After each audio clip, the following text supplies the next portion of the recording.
بسم اللہ الرحمن الرحیم۔ السلام علیکم students. 10th biology and unit number 11 homeostasis page number 25 سے آج کا lecture osmo regulatory function of kidney پر ہوگا۔ جی تو اسٹوڈنٹس، اس سے پہلے ہم فنکشن آف کڈنی پر بات کر چکے ہیں۔ فنکشن آف کڈنی کے بعد آج کا جو ٹاپک ہے وہ آسمو ریگولیٹری فنکشن آف کڈنی کے بارے میں ہے۔ آسمو ریگولیٹری کیونکہ یہ چیپٹر ہی ہوموسٹیسس ہے جو کہ آسمو ریگولیٹری پر ہے، تو جو ہماری کڈنی ہے، گردے جو ہے وہ کیسے ہماری باڈی میں آسمو ریگولیشن کو کنٹرول کرتے ہیں، یعنی جسم کے اندر پانی یا دوسرے جسمانی فلوئڈ جو ہے ان کو مینٹین کرتے ہیں اور پانی اور نمکیات کے لیول کو برقرار رکھتے ہیں، ٹھیک ہے، نہ اس سے کم ہونے دیتے ہیں نہ اس سے زیادہ ہونے دیتے ہیں، ٹھیک ہے، اسے کہتے ہیں ہم آسمو ریگولیٹری فنکشن آف کڈنی۔ جی تو اس کی جو جنرل ڈیفینیشن ہے وہ آپ ایسے کہہ سکتے ہیں کہ osmo regulation is define as the regulation of concentration of water and salt in blood and other body fluids. جی تو آسمو ریگولیشن سے مراد خون اور دوسرے جسمانی جو فلوئڈز ہیں، باڈی فلوئڈ جو ہے میں پانی اور نمکیات کے کنسنٹریشن کو نارمل سطح پر برقرار رکھنا، ٹھیک ہے۔ تو kidney play important role in the osmo regulation by regulating the water content of the blood. جی تو اس کی وضاحت اور ڈیٹیل ایکسپلینیشن ہم اس طرح کر سکتے ہیں کہ گردے خون میں پانی کی مقدار کو کنٹرول کر کے آسمو ریگولیشن میں اہم کردار ادا کرتے ہیں۔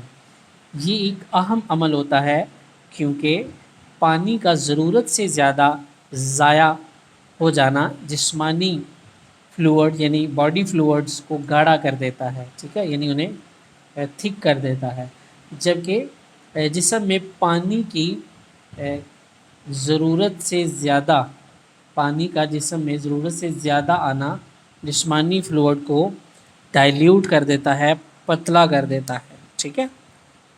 نیکسٹ پیج پر آ جائیے۔ جی اسٹوڈنٹس، تو اس کے بعد ہے جب بھی پانی کم یا زیادہ باڈی میں ہوتا ہے تو اس سچویشن میں کڈنی کا یورین فارمیشن پر ایک اثر پڑتا ہے، ٹھیک ہے، اور اس یورین فارمیشن کو آپ کہتے ہو ہائپوٹونک یا پھر ہائپر ٹونک، ٹھیک ہے، مین کہ اگر بلڈ میں جسم میں پانی کی مقدار زیادہ ہے یا پانی کی مقدار کم ہے، ان دونوں صورتوں میں یورین فارمیشن ان دو پروسیس سے گزرتا ہے، ٹھیک ہے۔ اب یہ دونوں پروسیس کی ڈیٹیل اس طرح سے ہوگی کہ جب ہائپوٹونک یورین فارمیشن تب ہوگی جب باڈی فلوئڈ میں زیادہ پانی موجود ہوتا ہے، ٹھیک ہے۔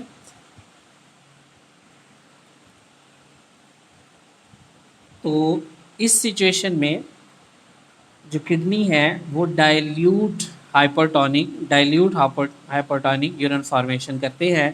تو for this purpose kidney filter more water from glomerulus capillaries into Bowman capsule.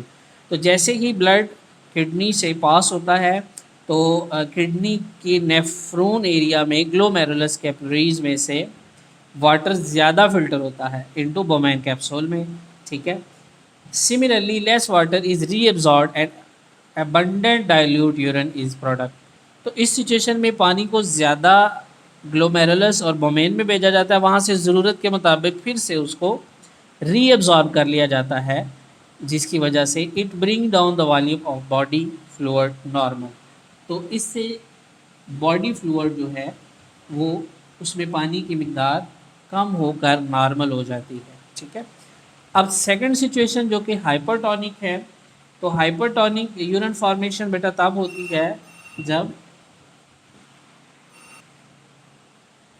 تو اس کو دوبارہ سے ہم انڈرسٹینڈ کرتے ہیں کہ جب جسمانی یعنی باڈی فلوئڈ میں پانی کی کمی ہو، مین کہ پانی کم ہو، تو جو کڈنی ہے وہ گلومیرولس کی کیپلری سے کم پانی فلٹر کرتے ہیں، ٹھیک ہے۔ یہ میں آپ کو بتا رہا ہوں ہائپر ٹونک یورین فارمیشن کی صورت میں جبکہ جسمانی فلوئڈ میں پانی کی کمی ہوتی ہے تو گلومیرولس کی کیپلری سے کم پانی فلٹر کرتے ہیں اور پانی کی واپسی انتظام کو بڑھا دیا جاتا ہے. ٹھیک ہے، تو کم فلٹریشن اور زیادہ ری ایبزارپشن سے کم گاڑھا ہائپر ٹونک یورین جو ہے وہ فارمیٹ ہوتا ہے. ٹھیک ہے، اس سے جسمانی فلوئڈ میں پانی کی مقدار زیادہ ہو کر نارمل ہو جاتی ہے. یہ تمام عمل ہارمونز کے ذریعے کنٹرول کیا جاتا ہے. ٹھیک ہے، تو یہاں پر آپ کو دو چیزیں بتا دی گئیں، ایک ہائپوٹونک ہے اور ایک ہائپرٹونک ہے.